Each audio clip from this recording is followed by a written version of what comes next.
Got to keep on walking on the road to Zion, man. Yeah. Got to keep it burning on the road to Zion, man.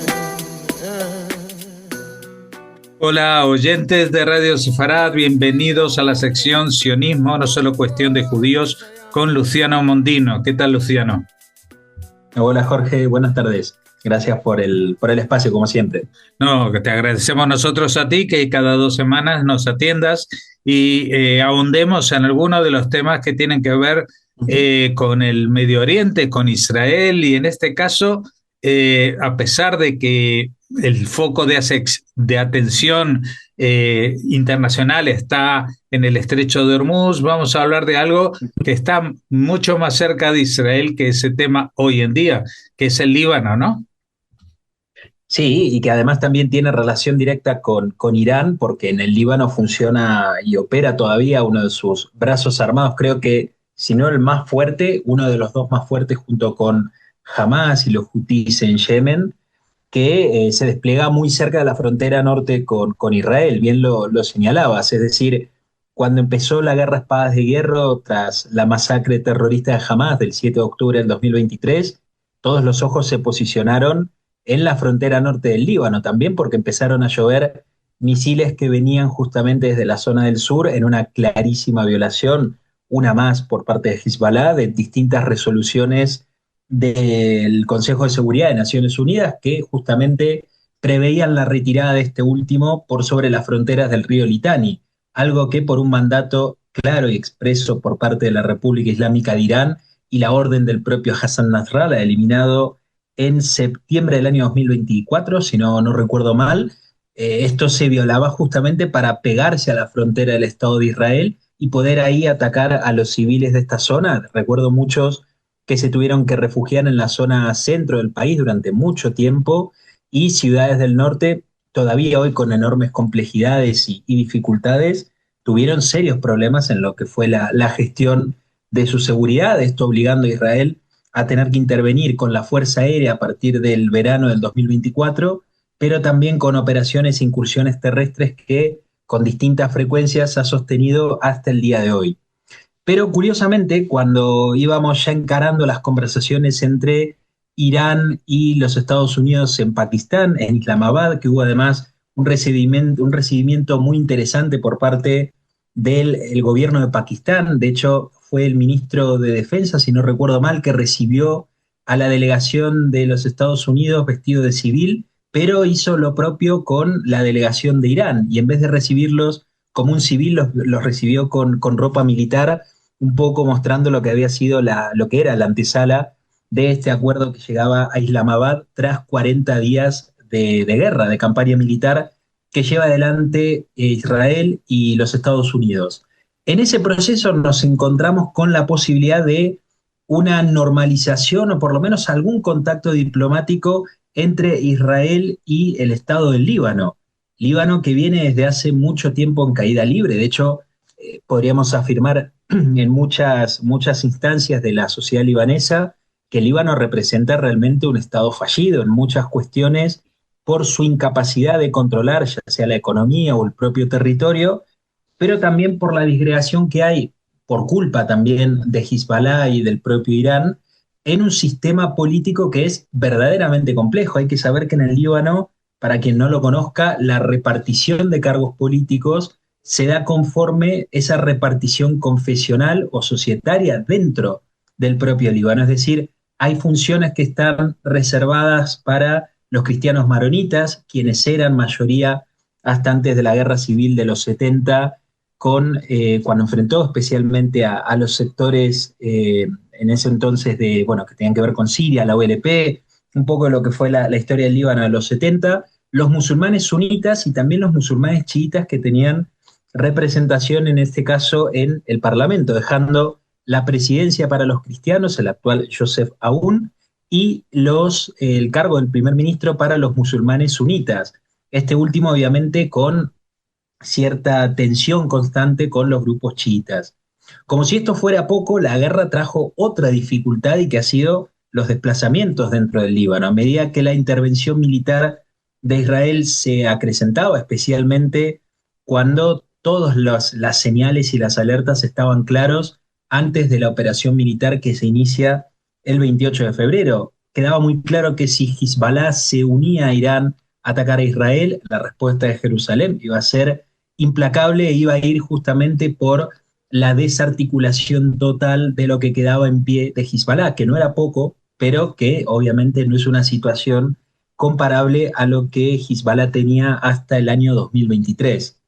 Aquí también se produce una eclosión de una situación que viene arrastrándose desde hace aproximadamente unos años, diría que 5 o 6 años, se van a cumplir 6 en el mes de agosto, con la explosión del puerto de Beirut. Una explosión que además fue un parteaguas y un quiebre en la sociedad del Líbano, que como muchos otros territorios empezaban a ver cómo las consecuencias eran verdaderamente altas de haber durante mucho tiempo permitido que Irán utilice este país como una plataforma para atacar al Estado de Israel. Hay que saber que el Líbano en realidad no es durante mucho tiempo un Estado soberano, sino que es más una pieza clave en el entramado proxy de Irán para sostener esa estrategia de pinza o de anillo al fuego, de anillo de fuego, perdón, que cubrió a Israel durante mucho tiempo y que esto empieza a resquebrajarse tras el 7 de octubre del 2023, como decía al principio. Esta explosión en el puerto de Beirut expuso cómo Hezbollah utilizaba la infraestructura civil. Aquí hubo mucho sobre el nitrato de amonio, sobre la acumulación de explosivos, sobre cómo los puertos eran utilizados incluso en la capital, muy cerca de Beirut, por el propio Hezbollah para la operatividad terrorista. Es decir, había todo un entramado que quedaba al descubierto y que terminaba acrecentando o incrementando todas las cargas y problemas sociales, económicos y políticos que arrastraba el Líbano durante muchísimo tiempo. Te sumaría quizás también un dato. Mayo del año 2024, recién ahí pudo la política del Líbano volver a conformar gobierno después de muchos años de bloqueo por tanto Hezbollah, que es además un partido político con representación en el Parlamento del Líbano, pero también con la connivencia o la complicidad de Amal, que es otra facción chiita que tiene mucho peso en la política del Líbano y especialmente en la proyección que estos últimos vienen haciendo desde hace verdaderamente mucho tiempo. Se da también otro escenario que es interesante, y esto ya también un poco en alusión a lo que estuvimos viendo en la guerra que hasta ahora sería de los 40 días. En el 2025 dejamos la de los 12 días y este año tuvimos la de los 40 días. La carga que ha recibido Hezbollah en manos de Israel ha sido mucho más fuerte de la que creo que el liderazgo que queda, por lo menos en pie de Hezbollah, se esperaba. Se sabía y estaba muy claro, lo había anunciado Israel, que la respuesta iba a ser implacable en caso de que Hezbollah ingresara a la guerra. Sin embargo, creo que había cierta, por lo menos, esperanza en parte de Hezbollah de que cierta nueva realidad política iba a frenar ya no solo a Israel, sino que iba a incidir en Washington para que intercediera ante Israel y que mermara cualquier tipo de respuesta por parte de la Fuerza Aérea. Sin embargo, esto no ocurrió porque queda claro que el Estado libanés o no ha querido o no supo o no pudo desbaratar o desmantelar lo que quedaba de la milicia o de la guerrilla terrorista de Hezbollah. Y esto sí que es interesante porque se abre ahora una pregunta o un escenario con muchas más incertidumbres y es ¿qué va a pasar con Hezbollah frente a lo que pareciera ser por lo menos el inicio del final de esta campaña militar que inicia el 28 de febrero en Irán, en donde está todo el puesto, y de hecho esto ha sido aclarado por el Mossad, David Barnea, en las últimas horas, cuando dijo, nuestra intención está puesta en el cambio de régimen. Aquí hay, creo que una lectura muy clara que esto nos retrotrae a algunos programas anteriores, cuando decíamos, cuidado con el tema de los objetivos de Estados Unidos y de Israel, porque a priori parece que están coincidiendo, pero a fin de cuentas lo que va a terminar habiendo es una divergencia entre ellos dos. Y esto creo que queda ahora muy claro y queda de manifiesto. Estados Unidos enfocando a China en la cuestión del estrecho de Hormuz y el petróleo. Evitar que China compre petróleo barato a Irán y que justamente se vaya corrompiendo la base energética o la base infraestructura energética de Pekín. Muy distinto a lo que enfoca Israel. Cuando el Mossad aclara de un cambio de régimen en Irán, esto tiene una connotación y una correlación con lo que sucede en el Líbano, es decir, caída la cabeza de la serpiente, probablemente se empiece en una suerte de efecto dominó a afectar las realidades políticas en el caso, por ejemplo, del Líbano. Con Líbano se busca además también una complejidad extra. La política libanesa está dando, como decía hoy, muestras muy poco claras de poder desbaratar lo que queda de Hezbollah en este territorio. Esto creo que se debe también un poco a los conflictos internos que hay que tienen que ver con estas distribuciones sectarias que hablaba al comienzo, muchas de ellas que además, si no recuerdo mal, reflejan realidades que están probablemente muy desactualizadas. Creo que el último censo confesional que se ha hecho en el Líbano es del siglo XX, principios probablemente de la década del 30 o del 40, en el que también se da hoy una particularidad y es que Francia ha perdido mucho peso en lo que significa la gestión real y efectiva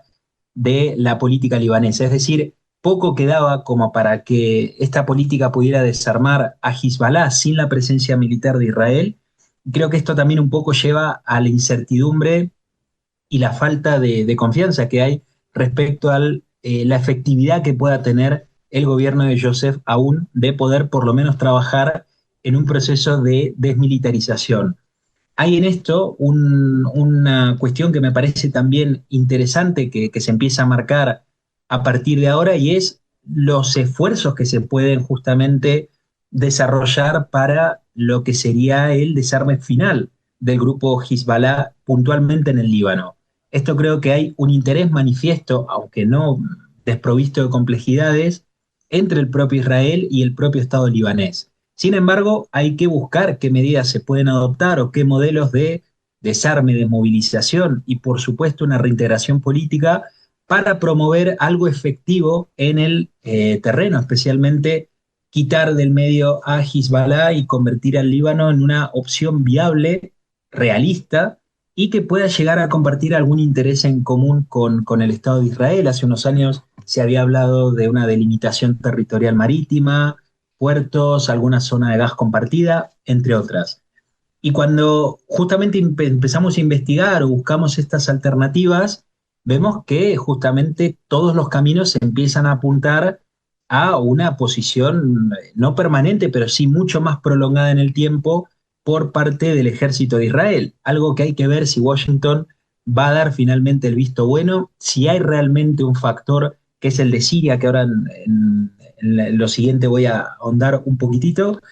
y también qué es lo que puede suceder realmente cuando Hezbollah empieza a mostrar resistencia con lo poco que queda. Frente a eso está UNIFIL, que ha fracasado en su mandato, además un mandato que termina dentro de muy poco, y las propias Fuerzas Armadas del Líbano, que muchas veces han sido fácilmente infiltradas por parte del grupo terrorista Hezbollah. Aquí hay una cuestión que veo también circunstancial, que me parece como uno de los puntos principales que más condicionan cualquier tipo de acuerdo entre Israel y Líbano, y es que todavía no hay realidad política en el Líbano que permita transitar hacia una normalización con el Estado de Israel. Esto ya no por cómo distintos actores han ido reconfigurándose a lo largo del siglo XX, sino porque también al día de hoy el Líbano no tiene una contención clara respecto a la dirección del propio Estado. Es un Estado fallido en caída libre. Eso hace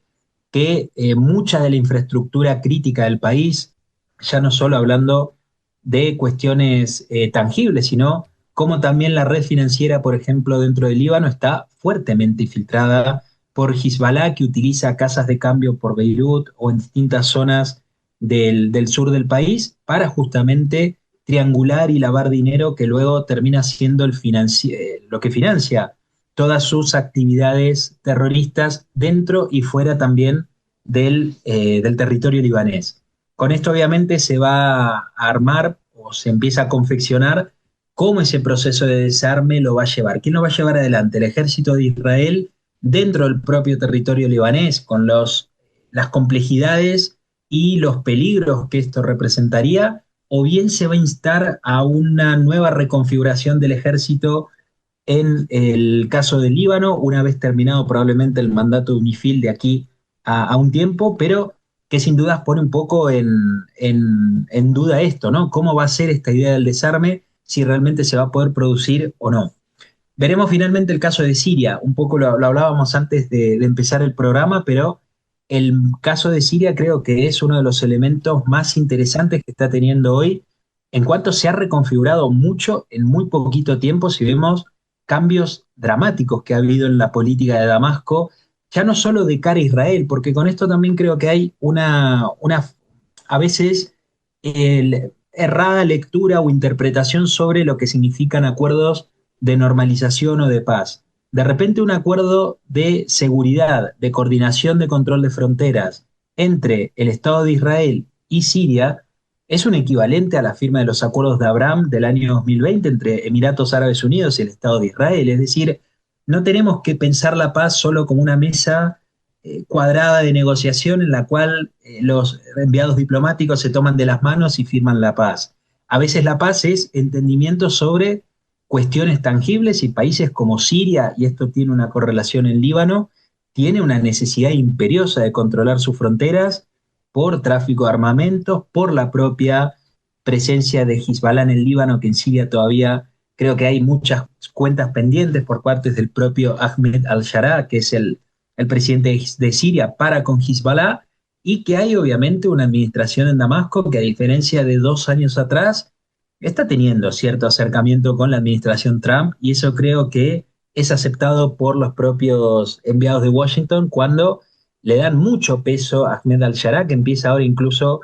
dentro de poco unas giras tanto por Europa como por los países del Golfo, reafirmando esto último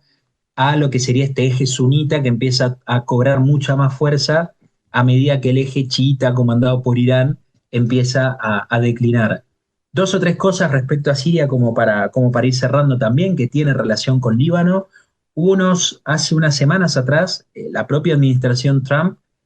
instó a Ahmed al-Sharaa a que intentara por lo menos intervenir realmente en lo que sucedía en Líbano, por lo menos colaborar en lo que era con la lucha y el desarme de Hezbollah. Esto no fue correspondido de forma similar por parte de Damasco, hubo mucha reticencia con esto, creo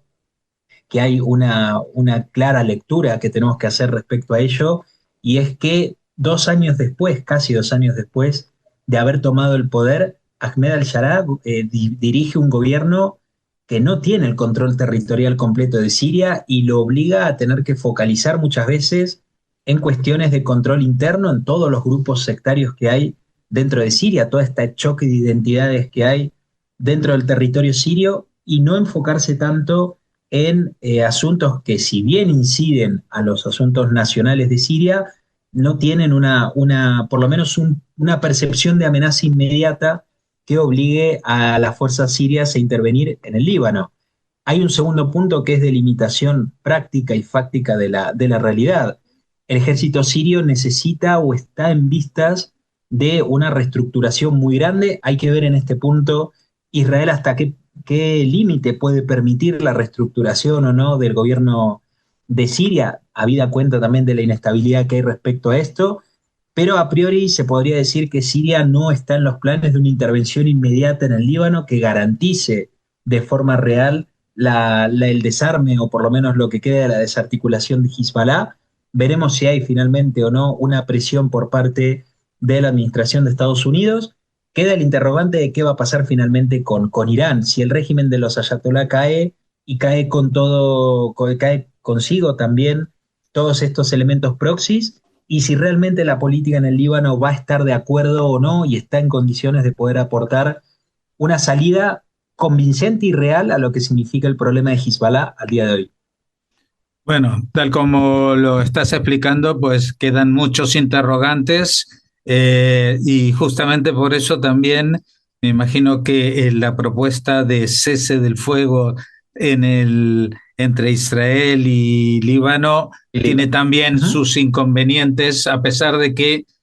se había hablado en las últimas horas de que se iba a ligar este cese del fuego con el que mantiene Estados Unidos y Israel contra Irán, ¿no? Pero las situaciones en Líbano ya son suficientemente complejas, y me parece muy interesante lo que has mencionado de la situación también en Siria, porque evidentemente para Israel la actualidad de su frontera norte es mucho más benigna que antes del 7 de octubre del 23, cuando tenía Totalmente. a Hezbollah acosando desde el Líbano y en Siria, pues como un país proxy de Irán, prácticamente, ¿no? Ujú. Pero Sí, sí. todavía no se sabe muy bien hacia dónde va eso. Quizás, como tú señalas, haya una especie de paz no firmada porque ninguno de los dos países está en condiciones de presentarse con la bandera, Públicamente. su territorio y tener muy claro Sí, sí. quiénes son y qué es lo que quieren hacer tampoco. Así que nada, te Sí, agradezco. además, Sí, también, perdón. mira, ahí remarcaría una cosa un poco más de contexto. Siempre nos queda la duda de quién va a gobernar en Estados Unidos dentro de 2 años. Es decir, porque hoy proyectamos todo en base a la personalidad de Trump, que ya es una personalidad particular. Pero si dentro de 2 años viene alguien que Un ahonda nuevo, la un incredibilidad nuevo estratégica, Obama. Un nuevo O, Obama, un nuevo Biden, estamos en problemas. Es decir, no sé quién en Líbano se va a atrever a desarmar a Hezbollah en este escenario. claro, por eso para Israel es tan importante que el cambio de régimen se dé en Teherán, en Irán, porque si Una esos pieza clave. países van de forma independiente, Israel podrá hacer frente a la situación. El problema es Ujú. cuando detrás de él se posiciona Irán, se posiciona China y Rusia de alguna manera, etcétera, Tal cual. etcétera. Pues muchas Ujú. gracias, Luciano Mondino, por habernos actualizado la situación en Medio Oriente que tiene en los titulares en estas últimas horas al Líbano también. Hasta la próxima. Un abrazo, gracias.